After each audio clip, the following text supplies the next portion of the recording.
نحمده ونصلي على رسوله الكريم أما بعد فأعوذ بالله من الشيطان الرجيم بسم الله الرحمن الرحيم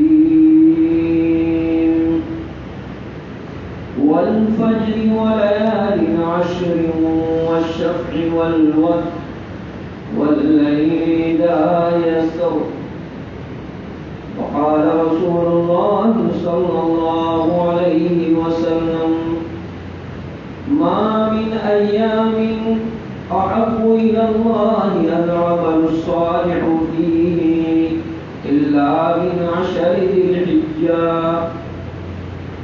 أو كما قال عليه الصلاة والسلام صدق الله مولانا العظيم وصدق رسوله النبي الكريم اللهم صل على مولانا محمد وبارك وسلم.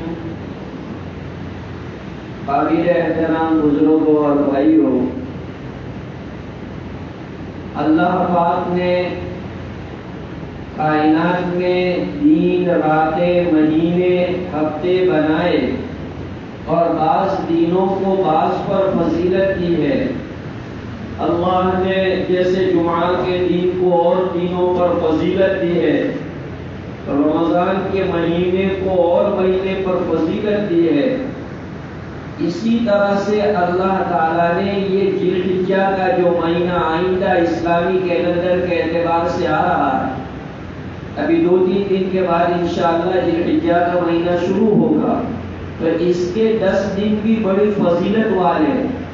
بلکہ علماء کا اس میں اختلاف ہے کہ رمضان کے آخری 10 دن افضل ہے کہ ذی الحجہ کے شروع کے 10 دن افضل ہے. اس کی اتنی زیادہ فضیلت ہے کہ بعض علماء نے اس کو رمضان کے آخری عشرے سے بھی زیادہ فضیلت والا قرار دیا ہے.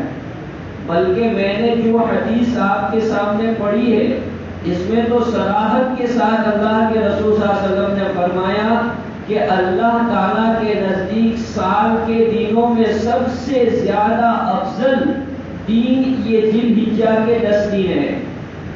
حدیث پاک میں اللہ کے رسول نے فرمایا کہ یعدل صیام کل منہما بصیام سنۃ، کہ اس کے ہر دین کا ایک روزہ 1 سال کے برابر ثواب رکھتا ہے. ایک دن کا روزہ 1 سال کے روزے کے برابر. وَيَعْدِلُ قِيَامُ لَيْلَةٍ مِّنْهَا بِقِيَامِ لَيْلَةِ الْقَدْرِ، اور ایک رات کی عبادت لیلۃ القدر کی عبادت کے برابر ہے. یعنی شب قدر میں عبادت کرنے کا جو ثواب ملتا ہے، ذی الحجہ کی 10 شروع کی جو راتیں ہیں اس رات میں عبادت کرنے کا ثواب ملتا ہے. سوچو آپ کہ رمضان میں لیلۃ القدر تلاش کرنے کے لیے آدمی اعتکاف کرتا ہے، اور وہ بھی متعین نہیں. یہاں 10 راتوں کو حضور نے متعین کر دیا، اور اس میں عبادت کرنے کا ثواب شب قدر میں عبادت کرنے کے برابر ملتا ہے. اسی لیے ہمارے بزرگان دین جو ہے اس عشرے کے اندر عبادت کا بڑا اہتمام کرتے تھے. حدیث پاک میں رسول اکرم صلی اللہ علیہ وسلم نے اس 10 دن کی بڑی فضیلت بتلائی. اس کو عشرے ذی الحجہ کہتے ہیں. عشرے ذی الحجہ کا مطلب ہے ذی الحجہ کے مہینے کے 10 دن. چونکہ اس کے اندر حج جیسا عمل ادا ہوتا ہے، اس لیے اس کی فضیلت زیادہ ہے. ذی الحجہ، حجہ کا مطلب ہے حج والا مہینہ، تو اس میں چونکہ حج ادا ہوتا ہے. تو بزرگوں اور بھائیوں، یہ 10 مہینے بڑے فضیلت والے، 10 دن بڑے فضیلت والے ہیں. اس لیے جب اس مہینے کا چاند نمودار ہوتا ہے تو اس وقت مسلمانوں کے اوپر اللہ کے کچھ احکام آتے ہیں. اللہ کی طرف سے کچھ احکام. سب سے پہلا کام، جب یہ ذی الحجہ کا مہینہ شروع ہوتا ہے، چاند نمودار ہوتا ہے، مسند احمد کی روایت ہے کہ اکثر فیہن التسبیح والتکبیر والتہلیل، کہ جب سے ذی الحجہ کا چاند دکھائی دے اس میں تسبیحات کی زیادتی کرو، چلتے پھرتے اٹھتے بیٹھتے اللہ اکبر لا الہ الا اللہ اللہ اکبر وللہ الحمد، یا سبحان اللہ الحمدللہ، تیسرا کلمہ سبحان اللہ الحمدللہ ولا الہ الا اللہ واللہ اکبر، مختلف تسبیحیں علماء نے بتائی ہے۔ مطلب ہے ان دنوں میں اللہ کا ذکر کرنا، قرآن میں وَاذْكُرُوا اللَّهَ فِي أَيَّامٍ مَّعْدُودَاتٍ، معلومات کا لفظ جو آیا ہے اس سے مفسرین کی ایک جماعت نے یہی دن مراد لیے ہیں، اور میں نے جو آیتیں آپ کے سامنے سورہ فجر کی تلاوت کی ہے اس میں بھی اسی کو ذکر کیا ہے۔ ابن عباس اور دوسرے محققین مفسرین کی رائے ہے کہ والفجر ولیال عشر سے یہی 10 دن اور 10 راتیں مراد ہیں۔ اللہ پاک نے قرآن میں کسی دن کی کسی رات کی قسم نہیں کھائی، فقط یہی دن اور راتیں ہیں کہ اللہ نے اس کی قسم کھائی ہے، اور اللہ کسی چیز کی قسم کھاتے ہیں تو اس کی عظمت کو بتلانے کے لیے قسم کھاتے ہیں کہ اللہ کے دربار میں وہ چیز عظمت والی ہے، شرافت والی ہے، اللہ کے یہاں اس چیز کی قدر و منزلت ہے، اس کو بتانے کے لیے اللہ قسم کھاتے ہیں۔ جیسے قرآن میں اللہ نے لا اقسم بہذا البلد، مکہ کی قسم کھائی، والتین والزیتون میں اللہ نے تین اور زیتون کی قسم کھائی، تو اسی طرح سے اللہ تعالیٰ نے یہاں پر 10 ذی الحجہ کا دن اور اس کی راتوں کی قسم کھائی اس کی عظمت کو بتلانے کے لیے۔ اس لیے بزرگوں ہمیں چاہیے کہ جیسے ذی الحجہ کا چاند ہو ہم اللہ کی تسبیحات ان دنوں میں بہت زیادہ کریں۔ حدیث پاک میں اللہ کے رسول نے بتلایا کہ میں تمہیں وہ عمل نہ بتاؤں جو احد پہاڑ سے زیادہ وزنی ہو۔ صحابہ نے کہا احد پہاڑ سے زیادہ وزنی؟ کہاں؟ لا الہ الا اللہ کا کہنا، سبحان اللہ کا کہنا، اللہ اکبر کا کہنا احد پہاڑ سے زیادہ وزنی ہے۔ مکہ کا وہ مدینہ میں احد پہاڑ مشہور پہاڑ، ایک پہاڑ کتنا وزن رکھتا ہے، تو ہمیں آقا نامدار علیہ السلام بتا رہے ہیں کہ اگر ان دنوں میں ہم ان تسبیحات کی پابندی کریں گے تو ہمارے نامہ اعمال کے اندر احد پہاڑ سے زیادہ وزنی ان کلمات کو رکھا جائے گا۔ اتنی بڑی بات، یہ پہلا حکم۔ دوسرا حکم یہ ہے کہ جو آدمی قربانی کرنے والا ہے اس آدمی کے لیے مستحب ہے کہ اپنی باڈی میں سے کسی بھی جگہ کے بال نہ کاٹے نہ مونڈے، نہ ناخن کاٹے نہ بال کاٹے نہ مونڈے، کچھ بھی نہ کرے جب تک کہ اس کی قربانی نہ ہو جائے۔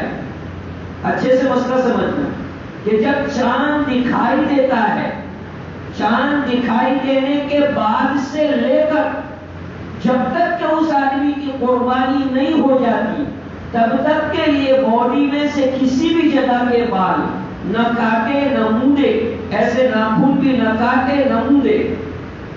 اگرچہ یہ حکم مستحب درجے کا ہے، مستحب کا مطلب ہوتا ہے کرو تو بہت اچھا، سونے پہ سہاگا، اگر نہ بھی ہوا تو گناہ نہیں ہوتا ہے۔ اب یہ کتنا اچھا حکم ہے، علماء لکھتے ہیں بھائی اس کی کیا وجہ ہے؟ اولاً تو یہ ہے کہ ہمیں اللہ کے احکام میں لاجک ڈھونڈنی نہیں چاہیے۔ اللہ کا حکم فیس خلاص، اللہ کا حکم ہے۔ گورنمنٹ کے کتنے بھی حکم اور آرڈر آتے ہیں ہم کو معلوم ہے، وہاں لاجک ڈھونڈتے ہیں کہ بھائی کیا لاجک ہے، ان کی فالو کرتے ہیں۔ گورنمنٹ کا قانون ہوتا ہے، اس کے رولس ریگولیشن ہوتے ہیں تو ہم اس کا فالو کرتے ہیں، وہاں لاجک نہیں ڈھونڈتے۔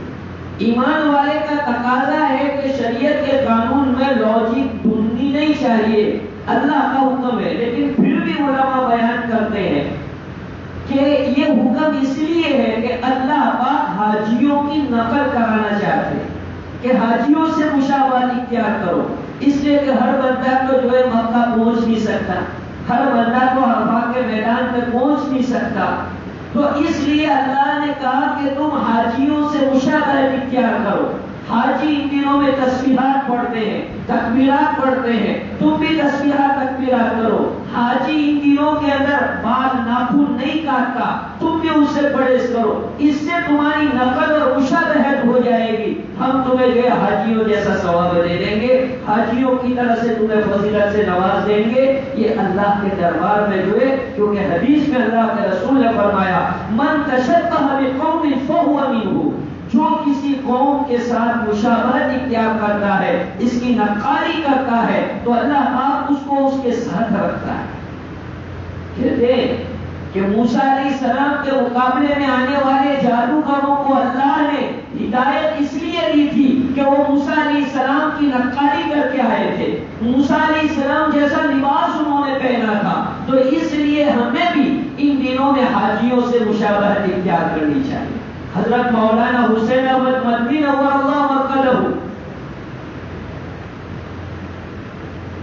ان دنوں کے اندر بے ساختہ اپنی زبان سے اللہ اکبر لا الہ الا اللہ، حتیٰ کہ اگر ان دنوں میں ان کو کوئی عطر کی بوتل، شیشی عطر کی بوتل ادھر لگانے کے لیے کہتے تو منع کرتے تھے۔ حالانکہ یہ حکم تو احرام والے کے لیے ہے کہ احرام والے کو پرمیشن نہیں ہے کہ وہ خوشبو لگائے، لیکن حضرت کہتے تھے کہ عاشقوں کو آج خوشبو لگانے سے بھی روک دیا گیا ہے، تو ہم بھی ان کی صف میں شامل ہونا چاہتے ہیں۔ کتنی دور کی سوچی ہے کہ حاجیوں کو خوشبو لگانے کی اجازت نہیں ہے احرام میں، تو ہم بھی ان کی نقالی کریں گے۔ تو اتنی بڑی فضیلت، تو یہ دوسرا حکم ہے ان دنوں کا، کیا کہ ہم اپنے بال ناخن پہلے سے چاند نکلنے سے پہلے صفائی کر لیں، پھر اس کے بعد 10-12 دن تک کے لیے اوائڈ کریں اس کو۔ یہ حکم ہے شریعت کا، اس پر عمل کریں۔ سال بھر میں ایک مرتبہ کو ملتا ہے عمل کرنے کے لیے۔ تیسرا حکم جو شریعت جو ان دنوں میں ہماری طرف متوجہ ہوتا ہے وہ روزوں کا ہے۔ 9 روزے، 10واں تو جو عید کا دن ہے، عید کے دن تو روزہ ہے نہیں، تو 9 روزے جو ہے رکھنے کا ہے۔ اگر کوئی آدمی 9 کے 9 روزے رکھتا ہے، سبحان اللہ، 9 روزے رکھے تو بہت اچھی بات ہے، 9 سال کی عبادت کا ثواب ملتا ہے۔ اور اگر نبی رکھ پایا 9 تو کم سے کم ایک دن عرفہ کے دن کا روزہ رکھے۔ عرفہ یعنی 9ویں ذی الحجہ، اس کو عرفہ کا دن اس لیے کہتے ہیں کہ حاجی لوگ حج کا موسٹ امپورٹنٹ روپ میں ہے، وقوف عرفہ فرض ہے جو اس دن میں ادا کیا جاتا ہے، اس لیے اس کو جو ہے عرفہ کا دن کہتے ہیں۔ تو عرفہ کا روزہ رکھ کے، اللہ کے رسول کی حدیث ہے، اللہ کے رسول نے فرمایا صوم یوم عرفہ احتسب علی اللہ ان یکفر السنۃ التي قبلہ والسنۃ التي بعدہ۔ 2 سال کے گناہ معاف ہوتے ہیں ایڈوانس، 1 سال کے گناہ معاف ہوتے ہیں عرفہ کا روزہ رکھنے سے۔ کتنی بڑی بات ہے، ہمیں چاہیے کہ کم سے کم ایک دن کا روزہ رکھ لیں۔ اگر جیسے اہل اللہ کا طریقہ تھا، سعید بن مسیب اور دوسرے تابعین کے بارے میں نقل کیا ہے کہ یہ لوگ اہتمام سے 9 دن کے روزے رکھتے تھے، لیکن چلو ہم 9 دن کے روزے رکھ نہیں پاتے تو کم سے کم ایک دن کا روزہ رکھیں، عرفہ کے دن کا روزہ، اور اس کی راتوں میں عبادت کریں، یعنی مغرب کے بعد، عشاء کے بعد ہم اس کا اہتمام کریں کہ کچھ نوافل پڑھ لیں، مثلا نوافل پڑھ لیں مغرب کے بعد، ہو سکے تو جو ہے تہجد کی نماز دنوں میں پڑھ لیں، عشاء اور فجر جماعت کے ساتھ پڑھیں، تو انشاءاللہ شب قدر کا ثواب ملے گا۔ شب قدر کے لیے حضور کتنی محنت کرتے تھے شب قدر پانے کے لیے، ہمیں تو یہاں متعین طور پر شب قدر کا ثواب مل رہا ہے، متعین طور پر۔ ترمذی شریف کی روایت ہے، حضرت ابو ہریرہ اس کے راوی ہے کہ قیام لیلۃ منہا بقیام لیلۃ القدر، کہ اس کی راتوں کا قیام یعنی عبادت نوافل پڑھنا، یہ شب قدر میں نوافل پڑھنے کے برابر ثواب ملتا ہے۔ اور شب قدر کی فضیلت تو ہم آپ سب جانتے ہیں، قرآن میں 1000 مہینوں سے بہتر اس کو بتایا ہے، تو گویا 1000 مہینوں کے برابر عبادت کرنے کا ثواب ملتا ہے۔ یہ حکم جو ہے ہماری طرف عائد ہوتا ہے۔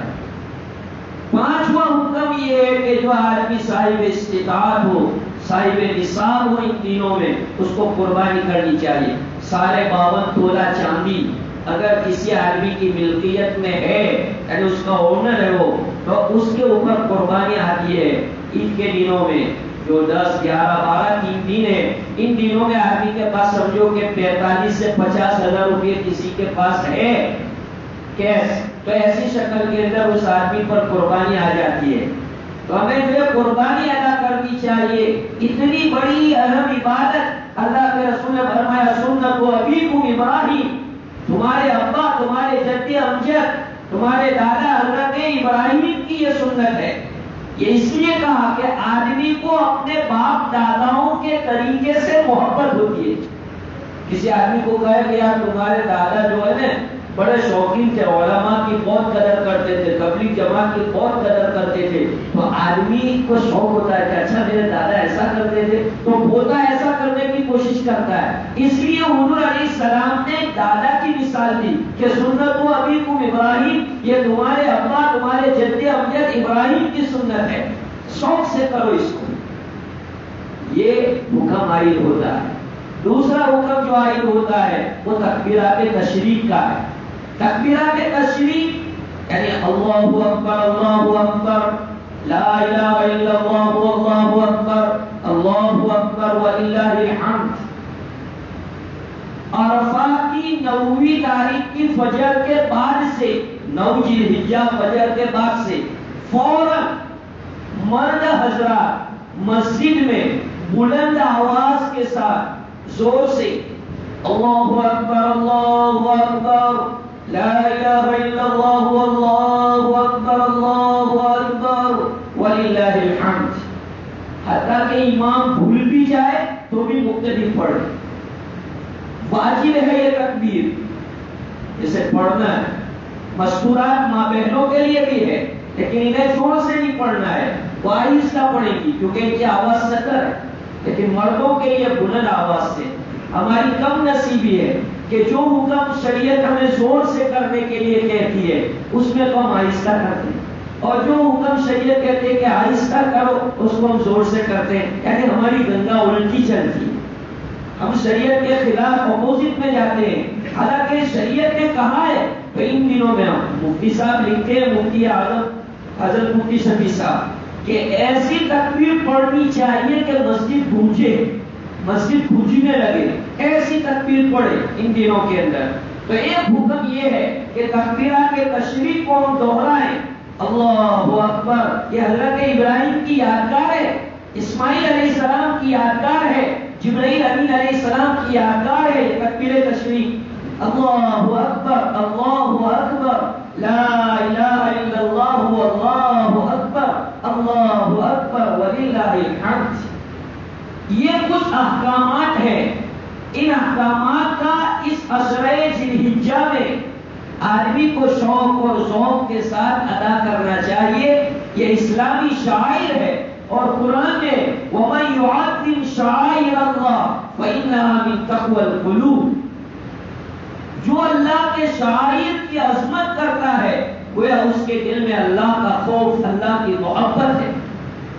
یہ مہینہ جو سامنے آ رہا ہے اسلامی کیلنڈر کے اعتبار سے آخری مہینہ ہے، اس کے اندر ہمیں گناہوں سے اپنے آپ کو بچانا ہے، کیونکہ یہ ریسپیکٹڈ مہینہ ہے، یعنی قابل احترام جو 4 مہینے اشہر حرم اس کو کہا جاتا ہے، حرمت والے 4 مہینے، تو ان میں سے ایک مہینہ ذوالقعدہ کا ہے، ذی الحجہ کا ہے، کہ اس ذی الحجہ کا مہینہ حرمت والا مہینہ ہے، اس لیے ہمیں اپنے آپ کو اس مہینے میں خصوصی طور پر گناہوں سے بچانا ہے۔ ویسے تو عام طور پر گناہوں سے بچنا ہے مسلمان کو ہر گھڑی ہر آن، لیکن ان مہینوں میں خصوصی طور پر، کیونکہ یہ حرمت والے مہینے ہیں۔ قرآن میں اللہ فرماتے ہیں فَلَا تَظْلِمُوا فِيهِنَّ أَنفُسَكُمْ، کہ ان گناہوں میں، ان مہینوں میں اللہ کی نافرمانی کر کے تم اپنے آپ پر ظلم مت کرو، اس لیے ان دنوں کا احترام کرنا ہے، آنے والے 10 دنوں کا احترام خصوصی طور پر کرنا ہے، کیونکہ اس میں حج جیسی مقدس عبادت انجام دی جاتی ہے۔ قرآن میں جو اللہ نے الحج اشہر معلومات کہا ہے اس سے مراد یہ ذی الحجہ، ذی القعدہ اور شوال کے مہینے کے دن ہے، تو یہ حج کے مہینے چل رہے ہیں، اس کا رسپیکٹ کرنا چاہیے، اور ان دنوں میں آدمی کو اللہ کا ذکر، اللہ کی عبادت کرنی چاہیے، گناہوں سے اپنے آپ کو بچانا چاہیے، یہ اس کا حکم۔ اور قربانی تو قربانی ہے، قربانی ہمیں سکھا رہی ہے کہ اللہ کے لیے اپنی چیزوں کو قربان کر۔ قربانی تو اسلام میں بہت مقام رکھتی ہے۔ علامہ اقبال کہتے ہیں کہ سادہ و رنگین ہے داستان حرم، سادہ و رنگین ہے داستان حرم، ابتدا ہے اس کی حسین، انتہا ہے اسماعیل۔ ابتدا میں بھی حسین کی قربانی ہے، انتہا میں بھی اسماعیل کی قربانی ہے، ابتدا انتہا قربانی دے کے سمجھا رہے ہیں کہ اسلام نام ہی ہے قربانیوں کا۔ جذبات کی قربانی دو، اپنے جذبات۔ آج کل لوگ جو ہے جذبات کی قربانی نہیں دیتے، ایگو اس کا جو ہوتا ہے، یعنی لڑکا اپنے پیرنٹس کے سامنے بھی ایگو رکھتا ہے، ماں باپ کے سامنے تو کیا ایگو ہوتا ہے۔ شوہر اپنی بیوی کے سامنے اپنا ایک مقام اور ایک ایگو رکھتا ہے، خصوصاً جب میکے چلی گئی وہ بیوی، ورنہ میں نہیں بلاتا، ہو گئی اس کو آنا ہوتا ہے، یہ ایگو۔ ارے بھائی تم اگر رشتہ رکھنا چاہتے ہو تو بلا لو فون کر کے پیار سے کہ بھائی آ جاؤ، کیا ہے۔ لیکن ایگو، سسرال والے ایگو رکھتے ہیں، نہیں داماد جی آئیں گے لے جائیں گے تو ورنہ نہیں بھیجتے۔ تو ہمارا سماج جو مسلم سماج پیچھے جا رہا ہے، اس کی ایک وجہ یہ بھی ہے کہ ہمارے اندر ایگو آ گیا ہے، ہم جو ہے اس کو چھوڑنا نہیں چاہتے۔ قربانی ہمیں سبق دے رہی ہے کہ جذبات کو قربان کرو، چھوٹے بن جاؤ، اللہ تمہیں بڑا بنائے گا۔ معافیاں مانگ لو اگر کسی کو ناراض کیا ہے، تعلقات کو صحیح کرو اگر تعلقات بگڑے ہوئے ہیں، خصوصاً جن کے ساتھ بلڈ کا رشتہ ہے، بلڈ کے رشتے والوں کے ساتھ صلح صفائی کرو۔ یہ برکت والے دین ہے، یہ عظمت والے دین ہے، یہ مغفرت والے دین ہے۔ اگر قطع تعلق میں ہے تو اللہ کی مغفرت سے ہم خارج ہو جاتے ہیں۔ اللہ تعالیٰ ویٹنگ لسٹ پہ رکھ دیتا ہے، فرشتوں کو کہہ دیتا ہے کہ ان کی فائلیں سائڈ پہ کر دو، جیسے کورٹ میں ہوتا ہے مجسٹریٹ کہتا ہے یہ فائل الگ کرو، یہ فائل الگ کرو۔ اللہ تعالیٰ فرشتوں کو کہتے ہیں کہ ان کے تعلقات صحیح نہیں ہے، یہ فائل ہٹا دو۔ تاریخ پہ تاریخ ہو جاتی ہے، جیسے عدالتوں میں تاریخ پہ تاریخ، ایسے ہماری مغفرت کو ملتوی کر دیا جاتا ہے۔ کیوں؟ ان کا بیہیویئر اچھا نہیں ہے۔ بیہیویئر چیز کرو، اپنا اسلامی بیہیویئر بناؤ، تعلقات مزاج اپنا اسلامی رنگ والا بناؤ، لوگوں کو معاف کرو، اخلاق صحیح کرو، تو عبادتوں کا رنگ چڑھے گا۔ عبادتوں کا رنگ جو ہمارے اوپر نہیں آ رہا ہے، اس کی وجہ یہ ہے کہ بیوی صحیح نہیں آدمی۔ دیکھیے آپ بیوی کے ساتھ اس کا کیسا سلوک ہوتا ہے، سٹنگ روم میں الگ اس کا ہے، بیڈ روم میں الگ اس کا مزاج ہے، دونوں جگہ پر الگ الگ مزاج ہوتا ہے۔ تو یہ بتا رہا ہے کہ ہمارا اندر کا نیچر کیسا ہے۔ آدمی مسجد میں الگ ٹائپ ہوتا ہے، دکان پہ جاب پہ الگ ٹائپ ہوتا ہے۔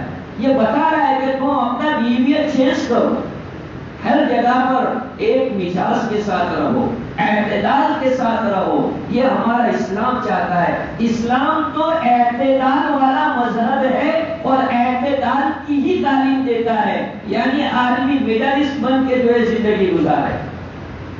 میرے بھائیو، اللہ تعالیٰ نے یہ برکت والے دین ہمیں دیے ہیں، ہم اور آپ اور تمام حضرات کو چاہیے کہ اس کی قدر کریں، اس میں اللہ تعالیٰ کی عبادتیں کریں، اور جو بھی اللہ تعالیٰ کی طرف سے احکام ہمارے اوپر عائد ہوتے ہیں ان احکام کی پابندی کرنے کی کوشش کریں، اس کو ادا کرنے کی کوشش کریں، دین و جان کے ساتھ ادا کریں۔ خصوصاً تکبیرات کا حکم، چلتے پھرتے تسبیحات پڑھتے رہیں۔ آپ دکان پہ بیٹھے خالی ہے تو سبحان اللہ الحمدللہ اللہ اکبر، جاب پر ہے خالی ہے اور کوئی کام ایسا ہے کہ ڈسٹرب نہیں ہو رہا ہے تو آپ کام کرتے کرتے بھی اس کو پڑھ سکتے ہیں۔ بہت سے جاب ایسے ہوتے ہیں کہ آدمی کام مثلا کمپیوٹر پر ہے تو آدمی بیٹھے بیٹھے سبحان اللہ اکبر، اس طرح بھی آدمی کام کر سکتا ہے۔ اس لیے بزرگ اور بھائیوں، ہم تسبیحات کریں اللہ تعالیٰ کی کتنے نامۂ اعمال میں اس کا کیا وزن ہے، مستقل اس کے لیے وقت چاہیے اس کے فضائل بیان کرنے کے لیے۔ ہم آئے دن سنتے ہی رہتے ہیں کہ ذکر اللہ کے کیا فضائل ہے، اس لیے ان دنوں یہ ذکر اللہ کے دن ہے، ان دنوں میں ہمیں ذکر اللہ کرنا چاہیے، تکبیرات تسبیحات کا اہتمام کرنا چاہیے، اور جو احکام آپ کو بتائے گئے ان احکامات پر دل و جان سے ہم اہتمام کریں۔ اللہ مجھے اور آپ کو عبادت کرنے والا بنائے، احکامات پر عمل کرنے والا بنائے۔ وآخر دعوانا الحمد للہ رب العالمین۔